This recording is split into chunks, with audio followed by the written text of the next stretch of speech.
안녕하십니까. 여의도 24시입니다. 여러분들 이제 오랜만에 다시 제가 원래 찍던 장소에서 이렇게 여러분들하고 얘기를 하게 됐습니다. 기분이 좀 새롭습니다. 여러분들 이번 시간에는 윤석열 대통령의 특별감찰관 그 공약에 대해서 얘기를 해보려고 합니다. 왜냐? 윤석열 대통령이 이 특별감찰관 공약을 하지 않았다. 그러니까 말 바꾸기를 한 건 아니다. 이런 취지의 그런 옹호성 주장들이 나오고 있습니다. 그런 옹호성 주장들을 보면서 상당히 어처구니가 없다 이런 생각이 들었습니다. 왜냐하면 여러분들 그 말은 맞습니다. 뭐냐면 윤석열 대통령 또는 국민의힘의 대선 공약집 있지 않습니까? 거기에는 특별감찰관 얘기가 있지 않습니다. 그거는 맞습니다만 여러분들 근데 거기에 있다고 해서 공약이고 거기에 없다고 해서 공약이 아닌 게 아니지 않습니까? 공약이라 하는 건 뭔 말이냐면 어떤 정치인이나 또는 이 공직선거에 나서는 이 후보자나 또는 그 공직선거가 이미 끝나더라도 그 공직을 맡게 된 또는 그 공직을 맡은 사람이 우리 국민들 앞에 나는 어떤 것들을 어떤 사업들을 실천하겠다, 이행하겠다, 난 이런 거를 실행하겠다 라고 우리 국민한테 약속하는 게 바로 공약입니다. 공약. 그렇기 때문에 윤석열 대통령이 과연 우리 국민들한테 특별감찰관을 재가동하겠다, 재도입하겠다. 왜냐? 문재인 때 있지 않습니까? 문재인 때는 특별감찰관을 임명하지 않았기 때문에 그리고 그때는 여러분도 한번 생각해 보시기 바랍니다. 그때는 더불어민주당이 거여였습니다.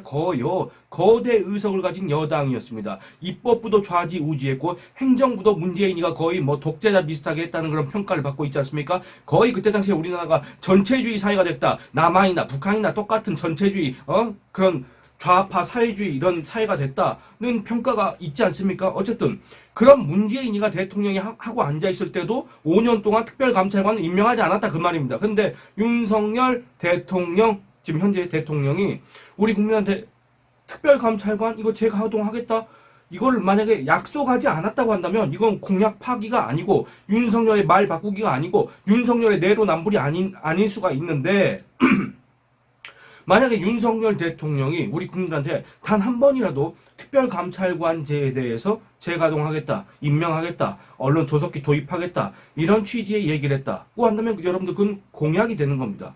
왜냐? 우리 국민들한테 이런 사업들을 이런 일들을 실행하겠다고 약속을 했기 때문에 그렇습니다. 그런 차원에서 기사 몇 가지 그냥 제가 제 해설을 붙이지 않고 그냥 기사 몇 개만 읽어보도록 하겠습니다.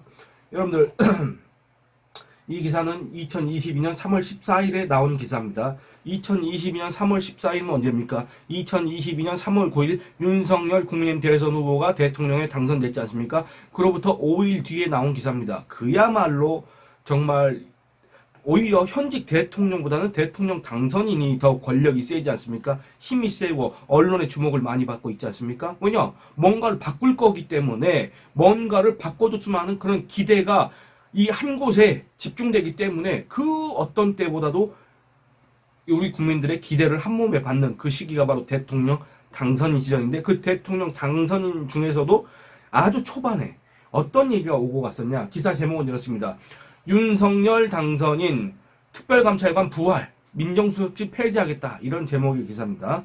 윤석열 대통령 당선인은 14일 서울 종로구 통이동 당선인 집무실에서 안철수 인수위원장, 권영세 인수위 부위원장, 원희룡 인수위 기획본부장과 차담회에서 민정수석실을 폐지하겠다며 앞으로 대통령실 업무에서 사정 정보 조사 기능을 철저히 배제하고 민정수석실을 폐지하겠다라고 밝혔다는 게 바로 그때 당시 김은혜 인수위 대통령 당선인 대변인의 브리핑이었습니다. 여러분들 근데 보시기 바랍니다. 이번 4.10 총선 끝나고 민정수석 여러분들 임명했습니까? 안 했습니까? 민정수석실 재가동했습니까? 안 했습니까?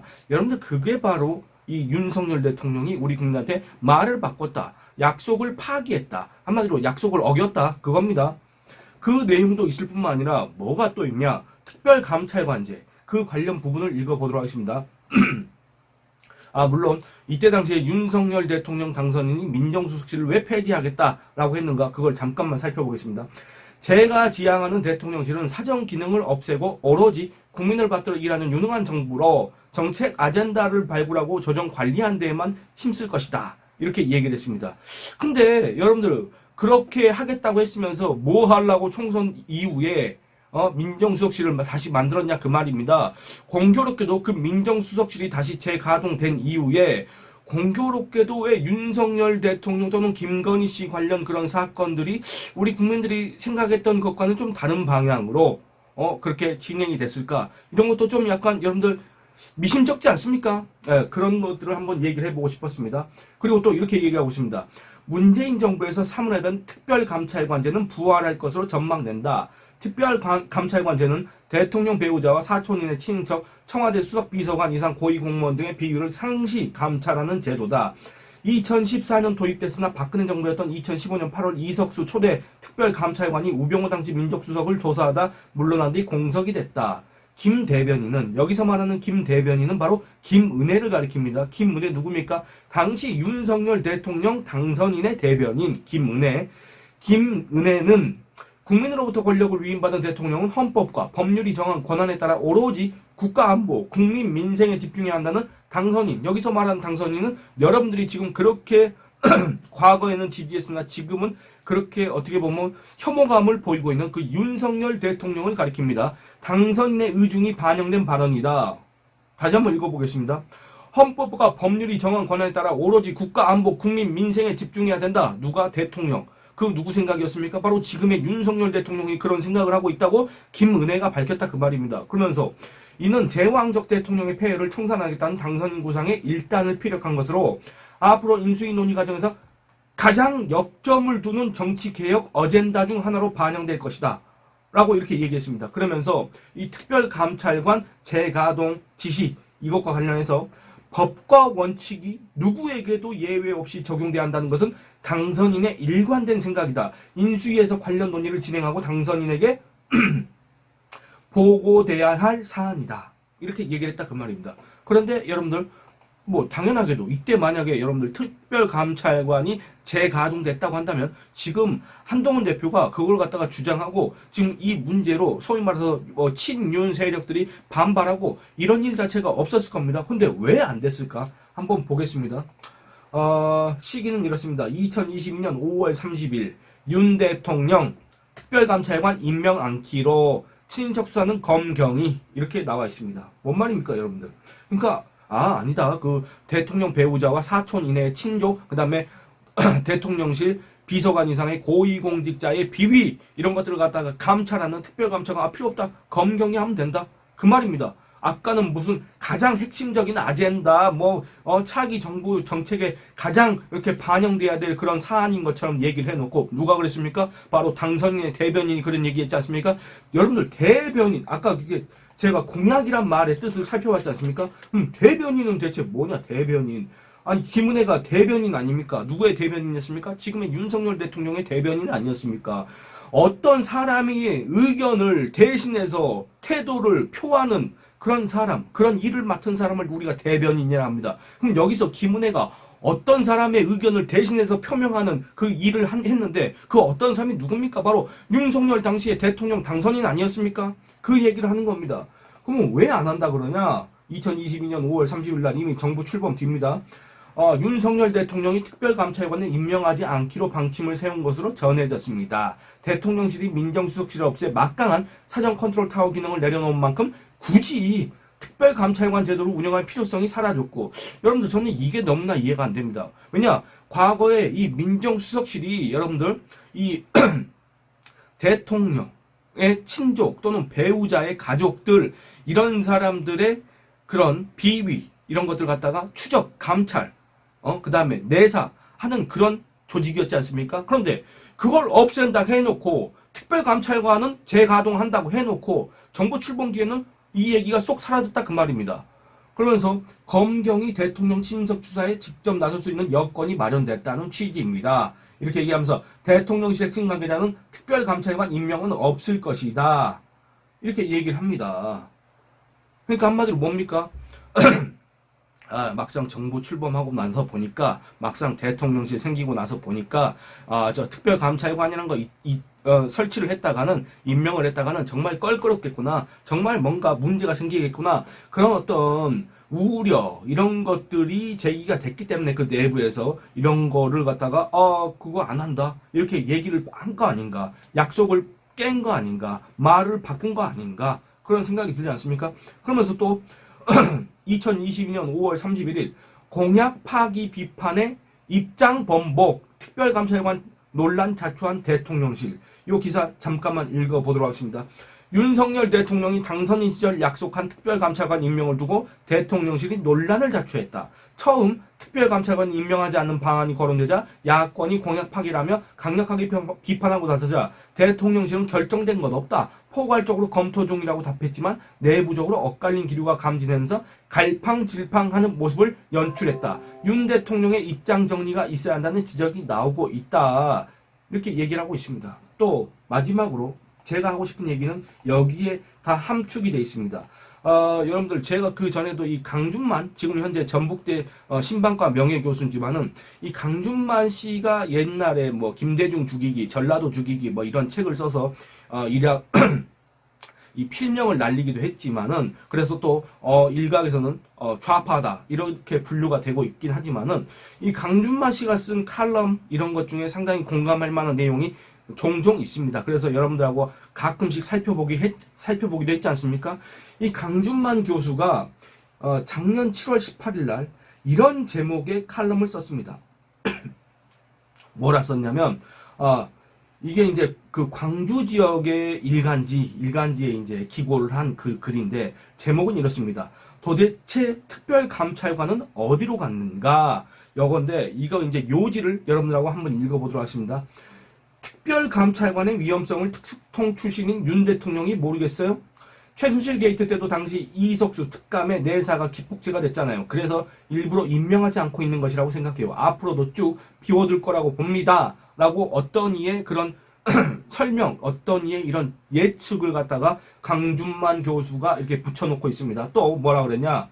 김건희 리스크는 사실상 윤석열 리스크다. 윤석열은 자신 때문에 아내와 처가가 고통받고 있다고 생각하는 애처가다. 제가 웬만하면 제 개인적인 의견을 붙이지 않으려고 했습니다만, 그리고 또 뭐 최근에 뭐 김건희 씨가 힘들어한다 어쩌고 저쩌고 이런 얘기가 나왔지 않습니까? 저는 그걸 보면서 정말 어처구니가 없는 게, 윤석열 대통령도 그렇게 얘기했지 않습니까? 김건희 씨가 힘들어하고 김건희 씨가 의욕을 많이 잃었고 김건희 씨가 앞으로 활동을 자제할 것이라고 어쩌고 저쩌고 했지 않습니까? 그 김건희 씨 때문에, 그 김건희 씨를 옹호하는 윤석열 대통령 때문에, 그 윤석열 정권, 그 윤석열 대통령이 이끄는 윤석열 정권의 그 지지율이 떨어지고 윤석열 정권이 우리 국민들로부터 지금 외면을 받고 있기 때문에 2020년 3월 9일 날 윤석열 국민의힘 대선 후보를 찍었던 사람들이 지금 현재 힘들어하고 있고, 정신적으로 힘들어하고 있고, 신체적으로 힘들어하고 있습니다. 그렇지 않습니까? 정말 분노에 치를 떨고 있습니다. 그런데 그런 국민들의 고통은 아랑곳하지 않고, 그런 국민들의 분노에는 외면하면서 뭐 집사람이 힘들어하고 있다? 이런 소리를 할 수가 있습니까? 여러분들. 갑자기 그 얘기가 생각이 나서 얘기를 꺼냈는데 계속 다시 읽어보도록 하겠습니다. 윤석열은 자신 때문에 아내와 처가가 고통받고 있다고 생각하는 애처가다. 아니 그러니까 이 대통령을 떠나서 이 공직자라고 할 거면, 그것도 또 고위공직자라고 할 거면, 그리고 또 그냥 어떤 지방 소도시의 그런 고위공직자가 아니라 이 국정을 갖다가 관여하는 그런 공직자라고 한다면 자기의 그 개인적인 사감은 갖다가 배제를 할 줄 아는 그런 여러분들 최소한의 그런 기대도 우리가 못합니까? 여러분들 그렇지 않습니까? 아니 사람에 충성하지 않는다고 했지 않습니까? 그 말은 뭔 말입니까? 어떤 그런 사감에 나는 연연하지 않는다. 이 어떤 개인적인 인연 이런 거에 나는 연연하지 않는다. 나는 어떤 가치에 충성한다. 그런 얘기 아니었습니까? 그런데 김건희, 그러니까 아내와 처가가 고통받고 있다고 생각한 애처가다. 왜 자기의 아내에 대한 사랑으로 인해서 왜 그걸 갖다가 공적인 업무에 그걸 갖다 내세우고 왜 그걸로 인해서 우리 국민들이 고통받게 하느냐라는 그런 비판을 스스로 자초하는지 모르겠다 그 말입니다. 그래서 김건희와 처가에 대한 감시와 통제는 폐륜이라고 생각하는 것 같다. 그런 사람이 왜 무서운 공적 엄중함을 요구하는 대통령을 해보겠다고 나서는지 모르겠다. 제가 하고 싶은 얘기가 이거였습니다. 물론 이럴 수도 있습니다. 윤석열 대통령이 아니 내가 뭐 정치하겠다고 했냐? 내가 무슨 대통령 하겠다고 했냐? 아니 후보가 없으니까 나보고 정치하라고 했고, 나보고 국내임 들어오라고 해서 나 들어갔고, 그래서 대통령 나오라고 해서 나갔고, 그 다음에 뽑아준 거 아니냐. 이제 이런 식으로 얘기하면 뭐 솔직히 할 말은 없습니다. 그렇지 않습니까? 그런데 아마 많은 분들이 그런 생각을 하실 겁니다. 2022년 3월 9일날 윤석열 국민의힘 대선 후보를 찍었던 사람들 중에서 많은 분들이 아마 이렇게까지 할 줄은 몰랐다. 이렇게 생각하실 겁니다. 정말 의외다. 깜짝 놀랐다. 이렇게 생각하실 겁니다. 왜 깜짝 놀랐는지는 제가 굳이 말씀 안 드리겠습니다. 어쨌든 그는 여기서 말하는 그는 윤석열 대통령을 가리킵니다. 손 흔드는 의전에만 만족할 뿐 대통령을 잘해볼 뜻은 없는 걸까? 이렇게 얘기를 하고 있습니다. 그러니까 이게 바로 이 칼럼의 요지이자 주제입니다. 여러분들. 윤석열 대통령은 대체 왜 대통령이 됐을까? 윤석열 대통령은 대통령 재임 기간 동안에 대체 뭘 하고 싶었던 것일까? 윤석열 대통령은 자기의 그런 국정 운영이 이 김건희 리스크 때문에 이게 처음에는 별거 아니었습니다만 지금은 이 윤석열 국정을 정말로 그 전에는 그냥 어떻게 장애물 정도, 걸림돌 정도였다면 지금은 그냥 칭칭 묶어놓고 이 나라가 제대로 운영되지 못하게 하는 정말 거대한 리스크가 됐지 않습니까? 그러니까 아마 이런 사태를 우리 국민들은 다 알고 있었고 이미 많은 사람들이 총선 전부터 작년부터 계속 이걸 얘기해 왔었고 어떤 사람들은 2022년부터 계속 얘기를 했었고 또 어떤 분들은 2021년 김건희 논란 이런 의혹 이런 거 터질 때부터 김건희 씨에 대해서 이런저런 경고를 했었는데 최소한 이번 총선 전에 이 최재형 몰카 건이 터졌을 때만 해도 명품백 수수 그게 터졌을 때만 해도 그걸 갖다가 수습 무마하려는 노력을 했다고 한다면 정말 쇼라도 퍼포먼스라도 진심 0%라도 우리 국민들한테 사과하고 정말로 자중하고 대외활동 안 하고 그런 노력을 했다고 한다면 지금 이와 같은 상황은 안 됐을 겁니다. 그런데 윤석열 대통령 거기에 대해서 별다른 어떤 제지를 하지 않은 것처럼 보이지 않습니까? 그러면 대체 뭐 하려고 대통령을 했을까? 윤석열 대통령, 강준만 교수가 지금 물어보는 겁니다. 그는 손 흔드는 의전에만 만족할 뿐 대통령을 잘해볼 뜻은 없는 걸까? 그런 사람이 왜 무서운 공적 엄중함을 요구하는 대통령을 해보겠다고 나섰는지 모르겠다. 이렇게 얘기를 하고 있다 그 말입니다. 아마 많은 분들이 이게 작년 7월 달에 쓴 칼럼이긴 하지만 아마 많은 분들이 이걸 갖다가 공감하실 겁니다. 저도 뒤늦게 이걸 다시 찾아보고 나서 정말 공감을 했습니다. 그래서 여러분들 이 윤석열 대통령이 무슨 대선 때 특별감찰관제를 갖다가 공약을 했니 안 했니 이게 중요한 게 아닙니다. 이미 윤석열 대통령은 이 특별감찰관의 필요성에 대해서 그 누구보다도 강조를 했던 사람이고 이 특별감찰관 이게 바로 이 전임 정부, 이 우리 국민들로부터 심판을 받은 우리 국민들로부터 실패한 정권이라고 규정된 낙인이 찍힌 그 문재인 정권과 하나의 차별화를 이룰 수 있는 하나의 대목이 바로 이 특별감찰관이었습니다. 어떻게 보면 그만큼 자신이 있었다는 얘기 아니겠습니까? 근데 이 정부 출범 뒤에 그 약속을 갖다가 파기했다는 논란을 자초했고 지금까지도 특별감찰관 여기에 대해서 얘기가 없습니다. 심지어는 지금 국내임 안에서 친윤이라고 하는 자들이 이거에 대해서 상당한 거부감을 보이고 있습니다. 마치 무슨 이걸 갖다가 주장한 한동훈 대표가 배신자라는 식으로 얘기를 하고 다니고 있습니다. 정말 어처구니가 없습니다. 여러분들 배신이라는 거 제가 뭐라고 했습니까? 이거 배신이라는 그 단어의 뜻이 중요한 게 아니지만은 신뢰를 저버린 겁니다. 그럼 누가 먼저 신뢰를 저버렸냐? 한동훈이란 사람이 특별감찰관제를 하자는 게 신뢰를 저버린 겁니까?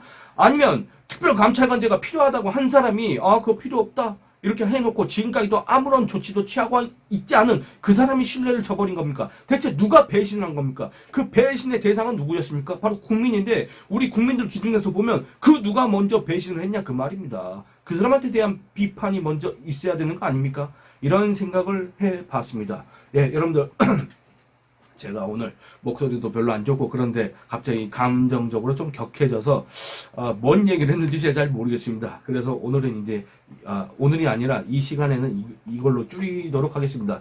대신에 이제 댓글 후원을 해준 분한테 인사를 드리고 끝내도록 하겠습니다. 정윤님, 김화선님, 그리고 히읗님께서 댓글 후원을 해주셨습니다. 감사합니다. 여러분들 그리고 또 많은 분들께서 제가 몸 상태가 안 좋은 것 같다고 이렇게 걱정해 주시면서 얼른 나으라고 이렇게 응원도 해 주셨는데 감사합니다. 여러분들 덕분에 많이 괜찮아진 것 같습니다.